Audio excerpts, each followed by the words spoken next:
چمک رہی ہے. اللہ نے قرآن میں فرمایا یسبح الرعد بحمدہ. جب بارش برستی ہے نا اور بادل گرجتے ہیں تو یہ بادلوں کی گرج اللہ کی پاکی بیان کر رہی ہے, کیونکہ اللہ کی رحمت ہے نا تو شان سے ہوگی, ٹھیک ہے نا, شان سے ہوتی ہے. یہ بھی اللہ کا ایک نظام ہے. جب بارش ہوتی ہے, بادل آتے ہیں, اتنا زبردست کرنٹ پیدا ہوتا ہے, دھماکے ہوتے ہیں اس سے, ایسی گرج, تو یہ بھی اس کی بھی کوئی لاجک تو ہے. وہ تو ظاہر ہے اللہ کا ہر کام کسی لاجک کے تحت ہی ہو رہا ہے نا. لیکن یہ کیوں اللہ نے رکھا ہے, اس کی بھی اللہ نے وجہ بیان کی. فرمایا یہ بجلی کی کڑک اور اس زوردار آواز یہ بھی کیا کر رہی ہے, اللہ کی تسبیح, کہ تمہارا رب ہر لحاظ سے کامل ہے. چونکہ یہ اللہ کی بہت بڑی رحمت ہے تو کچھ آواز کے ساتھ ہونی چاہیے نا بھائی. کیا خیال ہے, کہتے ہیں نا عاشق کا جنازہ ہے ذرا دھوم سے نکلے, تو کچھ دھوم سے ہونی چاہیے. یہ ہمارے ایک دوست مجھ سے کہنے لگے یار یہ بارش برستی اتنے لوگ ڈوب کے ہلاک ہو جاتے ہیں, اس میں یہ کہاں سے رحمت ہو گئی.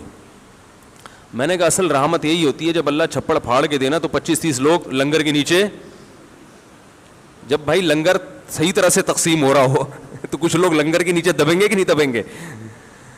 کیا خیال ہے بھائی جان, مزاروں پہ لنگر بٹتا ہے, میں نے کبھی گیا نہیں ہوں لیکن دیکھا ہے, یوٹیوب پہ بھی نظر آ جائے گا, لنگر مزار لکھیں آ جائے گا انشاءاللہ.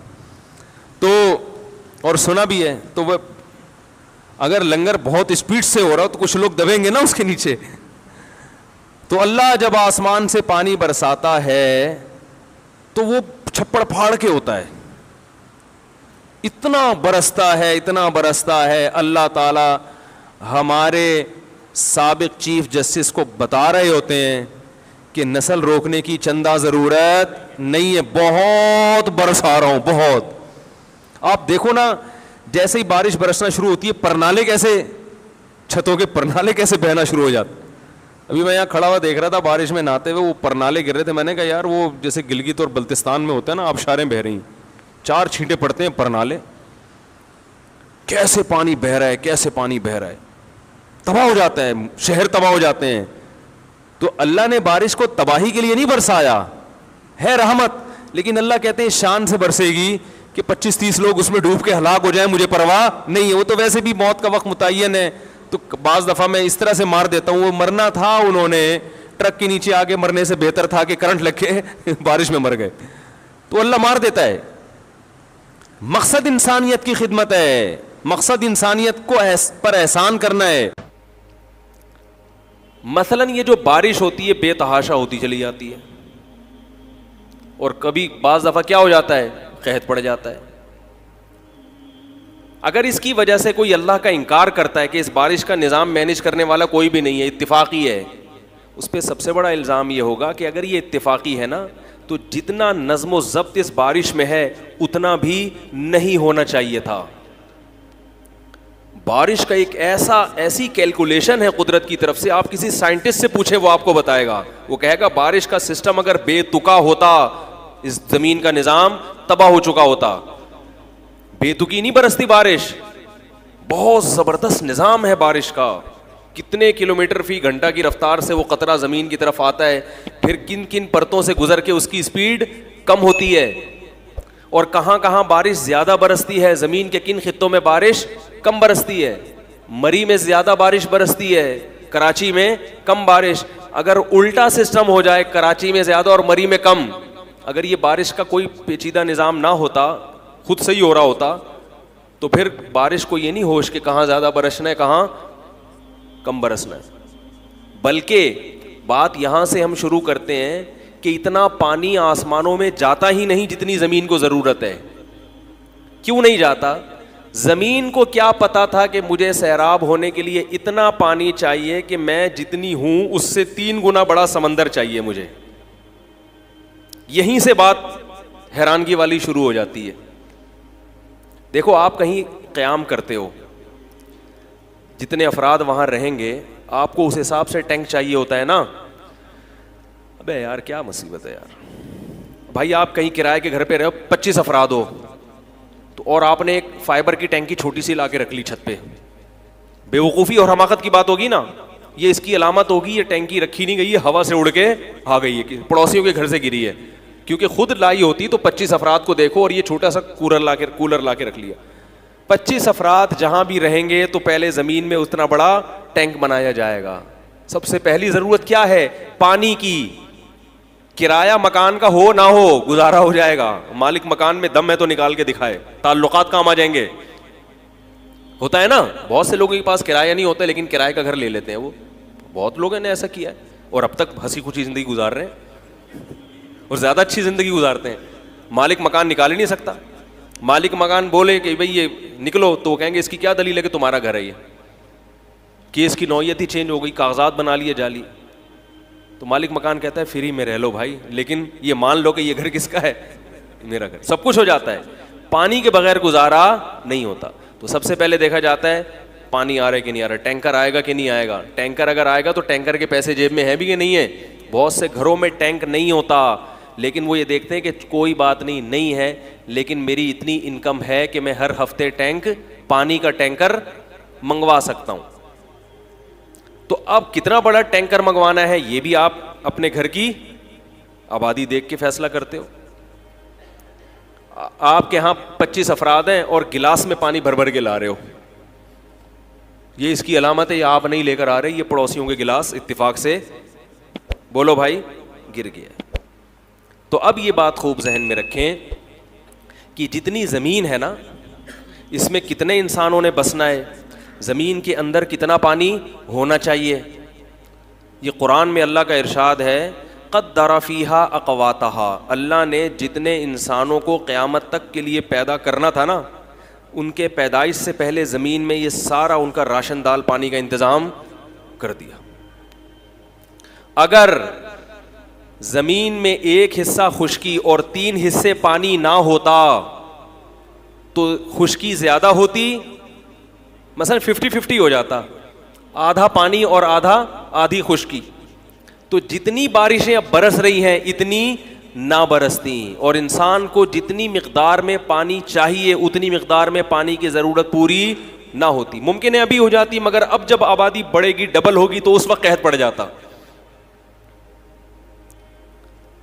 اس وقت قحط پڑ جاتا. کیونکہ پانی جب زیادہ ہے پھر اس پانی کو کتنا ٹیمپریچر چاہیے. اگر سورج کا ٹیمپریچر بڑھ جائے, مثال کے طور پر آپ پانی بوائل کر کے پی رہے ہو, آپ نے بوائل کرنے کے لیے اسٹیل مل سے, وہ جو اسٹیل مل کی بھٹی سے آپ نے لیڈ لے لی, ٹھیک ہے نا, اور اتنی ٹیمپریچر آپ نے دے دیا کہ وہ دیگچی میں جتنا پانی تھا وہ کیا ہو گیا, غائب ہی ہو گیا. ڈاکٹر نے کہا تھا بوائل کر کے پیو, تو بھائی یہ گیس کے چولہے پہ رکھو, جتنا ٹیمپریچر چاہیے 100 ٹیمپریچر پہ جب جائے گا بوائل ہوگا 5-10 منٹ ہوگا, چولہا بند کر دینا, تھوڑا سا پانی اس میں اڑ جائے گا, زیادہ تر آپ کے لیے پینے کا باقی رہے گا. آپ نے کیا کیا کہ وہ جتنے ٹیمپریچر پہ بھٹیوں میں لوہا پگھلایا جاتا ہے نا وہ ٹیمپریچر پہ آپ نے پانی پکانا شروع کر دیا, دیگچی ہی پگھل گئی پوری. کیا خیال ہے؟ تو ایک خاص ٹیمپریچر چاہیے, وہ ٹیمپریچر سمندر کو کون دیتا ہے؟ سورج. اس ٹیمپریچر سے اگر زیادہ ہو جائے تو سورج کا جو سمندر کا پانی ہے وہ بھاپ بن کے زیادہ اڑنا شروع ہو جائے گا. زیادہ اڑے گا تو ہم ہر وقت نہاتے ہی دھوتے ہی رہیں گے, ٹھیک ہے نا, ہر وقت پانی میں, کیونکہ اتنا پانی برسے گا کہ افورڈ نہیں کر پائیں گے. وہ ٹیمپریچر اگر کم ہو جائے تو جتنا بادلوں کو پانی چاہیے اتنا پانی بادلوں کو نہیں ملے گا. خاص ٹیمپریچر ہے, اتنی مقدار میں پانی بنے گا, اتنی مقدار میں برسے گا, اور اتنی مقدار میں زمین میں جذب ہو جائے گا, اور اتنی مقدار میں سمندر میں واپس چلا جائے گا. پورا ایک سسٹم ہے, اس پہ سائنسدانوں کی کتابیں ہیں. ایک سائنٹسٹ نے کہا کہ اگر صرف, یہ سائنٹسٹ مسلم نہیں تھا, غیر مسلم, اس نے کہا کہ اللہ کی قسم, گاڈ کی قسم, کہ بارش کا نظام اتنا پیچیدہ ہے اور ایسا مینٹین کیا ہوا ہے اس کو قدرت نے کہ یہ خود سے بن ہی نہیں سکتا, یہ خود سے یہ نظام وجود میں آ ہی نہیں سکتا. اسے چلانے والا کوئی بہت ذہین اور بہت قادر مطلق ذات ہے جس نے اس نظام کو بنایا ہے. ایک پروگرام ہے جو اللہ نے بنا کے نا اس زمین میں انسٹال کر دیا ہے, وہ اس پروگرام کے تحت یہ بارش ہو رہی ہے. یہ اتفاقی نہیں ہے کہ خود سے شروع ہو گیا. تو پانی کی کوانٹٹی زمین میں کتنی ہونی چاہیے تھی, اسی حساب سے کوانٹٹی ہے پانی کی. پھر ٹیمپریچر کتنا ملنا چاہیے تھا, اسی حساب سے. پھر وہ جو جب پانی آسمان کی طرف جائے گا بادلوں میں, تو اب اس پانی کو ٹریول کر کے جانا کہاں زیادہ ہے اور کہاں کم جانا ہے. اکثر پہاڑی علاقوں پہ بارشیں زیادہ ہوتی ہیں. آپ مری چلے جاؤ, مری خط استوا سے دور ہے. لوگ کہتے ہیں نا خط استوا پہ بارشیں زیادہ ہوتی ہیں, جو ایکویٹر ہے یقیناً زیادہ ہوتی ہیں, لیکن جو مری ہے وہ ایکویٹر سے, ابے بول لیا کرو یار, دور ہے نا, اور کراچی ایکویٹر سے قریب ہے, لیکن مری میں بارشیں زیادہ. اور آگے جاؤ گے گلگت وغیرہ کے پہاڑی علاقوں میں تو گیا ہوں, 24 گھنٹے بارشیں ہی بارشیں, حالانکہ وہ اتنی ہائٹ پر ہے. میں گلگت کے ایک شہر میں گیا, ایک گاؤں میں گیا ہوں, 7 گھنٹے کی چڑھائی ہے گاڑی کی, مسلسل گاڑی چڑھتی رہتی ہے 8-9 ہزار فٹ کی بلندی پر, اتنے اونچے اونچے. آگے پھر ننگا پربت کی پہاڑیاں شروع ہو جاتی ہیں, آپ نے دیکھی ہوں گی, وہ آسمانوں سے باتیں کرتی ہوئی پہاڑیاں, اتنی ہائٹ پر ہے وہ علاقہ. اور میں نے دیکھا ہے وہاں کہ اتنی ہائٹ پر سمندر کی چوٹیوں سے پانی, پہاڑوں کی چوٹیوں سے پانی ابل رہا ہے. حالانکہ اتنی فلیٹ میں جو سب سے اوپر رہتا ہے نا, اس تک پانی پہنچانا سب سے مشکل, کیونکہ موٹر کھینچ کے کہاں لے جائے گی سب سے اوپر, موٹر کو بل بھی زیادہ آئے گا. نیچے والے کے لیے سب سے آسان, نہیں بھی آ رہا بھائی محلے سے لے لو, نلکے سے بھر لو. اوپر والا کہے گا یار میں کہاں گھسیٹ کے لے کے جاؤں. تو ننگا پربت کی پہاڑیوں کی چوٹیوں پہ اللہ نے پانی پہنچایا ہے, اور وہاں پانی زیادہ پہنچایا ہے. ان پہاڑوں کو کھودے پانی نکلنا شروع ہو جاتا ہے. کیوں؟ بارشیں وہاں زیادہ ہو رہی ہیں. تو اس کا مطلب کوئی ہے ذات جس کو پتا ہے کہ بھائی کراچی والوں کو تو پانی مل ہی جائے گا, دریاؤں میں بہتا بہتا پھسلتا پھسلتا یہاں آ جائے گا. یہاں زیادہ بارشیں برسانے کی کیا ضرورت ہے, ادھر زیادہ برساؤ, کیونکہ اگر یہاں ہوئی وہاں نہ ہوئی ان کو پانی نہیں ملے گا. وہ جو ننگا پربت کی پہاڑیوں پر رہتے ہیں وہ کہاں سے آئیں گے کراچی پانی بھرنے کے لیے, 7 گھنٹے کی چڑھائی پہ چڑھیں گے. اور وہ ایسا پانی ہوتا ہے بڑا خاندانی پانی, بڑا خاندانی پانی ہوتا ہے. تو اب اتنی بات ہے کہ ایک ایک چیز کو اگر آپ دیکھیں اس میں ایک نظام ہے,